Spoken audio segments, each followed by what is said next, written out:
Ikkita odam to'ymaydi. Ikkita narsani quvigan odam to'ymaydi. Pul quvigan to'ymaydi, ilm quvigan to'ymaydi. Farqi nimada? Pul quvigan odam topmasa-yu aniq norozi bo'ladi. Endi topsa ham norozi bo'ladi, chunki oz deb norozi bo'ladi. Ammo ilm quvigan odam ilmi ko'paygan sari roziligi ziyoda bo'lib boradi. Binobarin baxtli bo'ladi.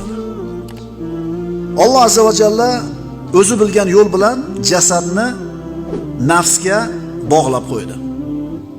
Jasad bizi jonimizning kiyimi, idishi. Jasad vaqtincha narsa, ajal yetishi bilan jasadning ishi tugaydi. Jon jasaddan ajraladi.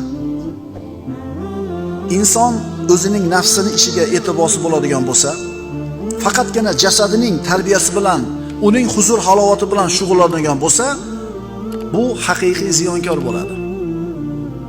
Nafsning, jonning tarbiyasi yoki jasadning tarbiyasi.